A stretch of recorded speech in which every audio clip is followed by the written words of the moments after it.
Why would I change everything about my YouTube channel with just 14 subscribers?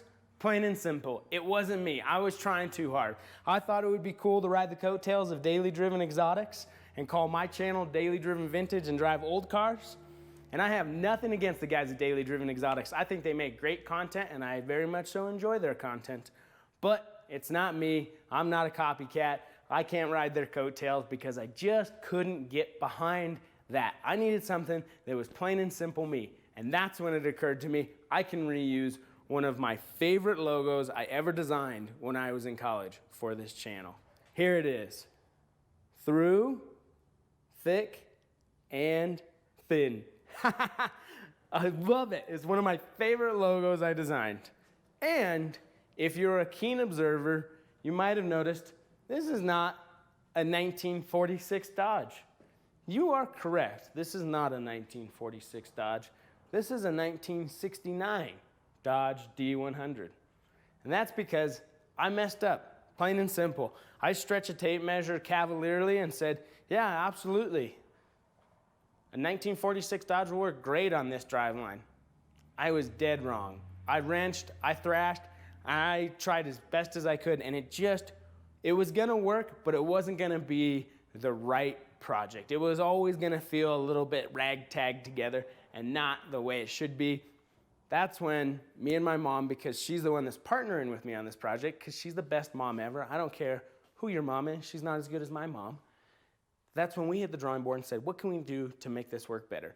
And that's when we decided to switch to this body style, which fits and accommodates this chassis, engine, and transmission so much better than a 1946 Dodge. So the 1946 Dodge will be the next project. You won't even have to guess what the next project is going to be when we finish this one, because you guys already know what it is. And that's pretty much the grand sum of this change. It's a rebrand from Daily Driven Vintage to Through, Thick, and Thin. And it's a change of directions in Project Whistle Pig is what we're dubbing it. I don't know if I ever said that in any of the previous videos, but we're dubbing this project Whistle Pig. Here's a quick montage of everything to get to this point in time on this project. Check it out.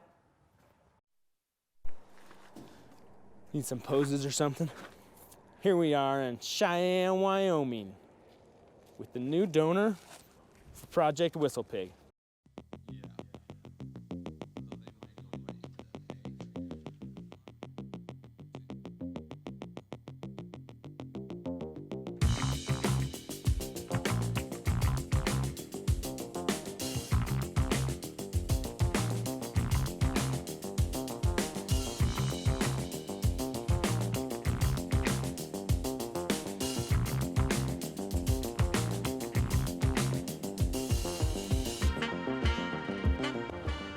Day 2, disassembling. Day 2?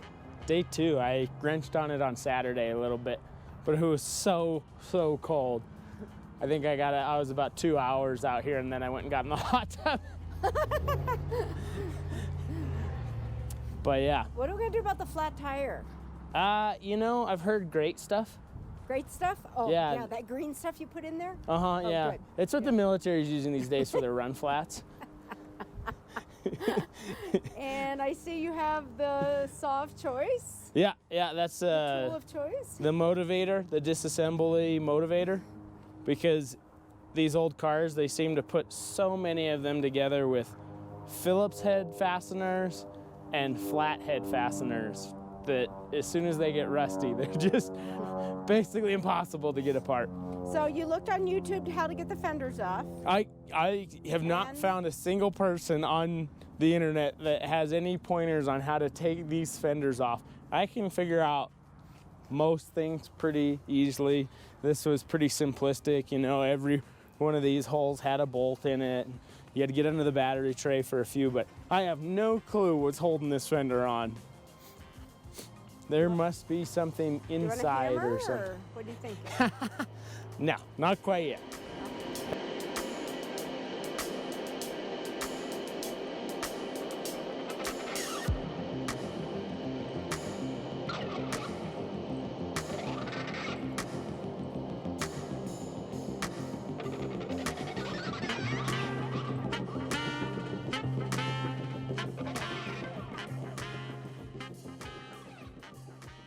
Oh no! Someone stole the cab! What happened? Just messing with you guys. Pop the cab off. Looks really good. Right in here.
So we just got done eating lunch, and we're gonna do a science experiment on making lunch with a plasma cutter.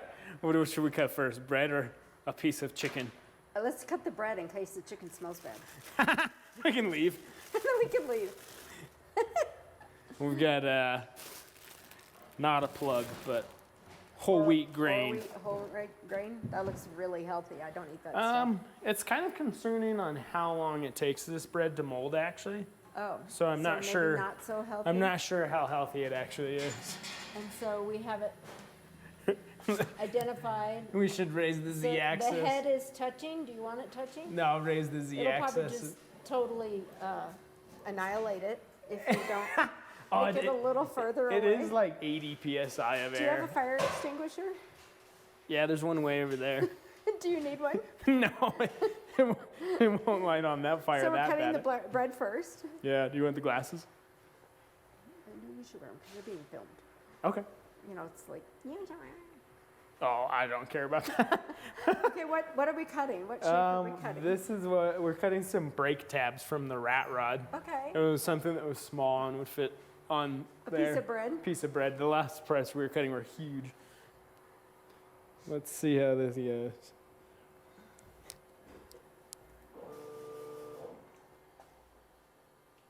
Oh. Clearly I didn't have my file formatted correctly there. Or I had the plasma cutter off. Okay. And the relay for the plasma cutter. Start. Take two.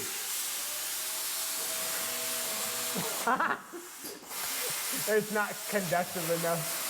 It won't do anything with it? Too much air? No, it's just not making contact down. That's not going to be an accurate cut because it's moving the piece of bread. What's moving it? The air?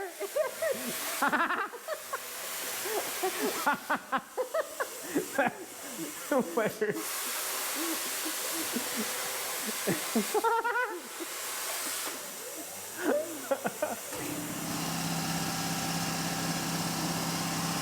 A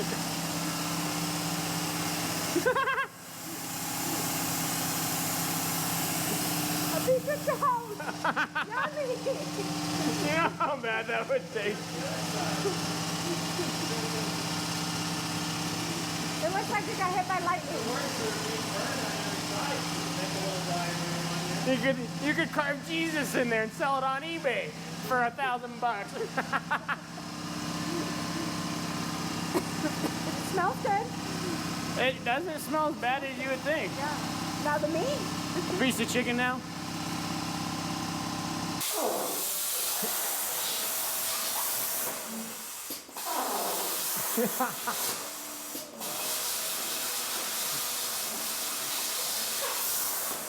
Not super conducive.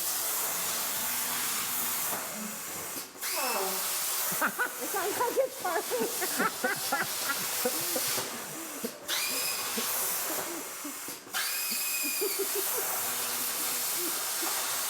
It's just like frying something.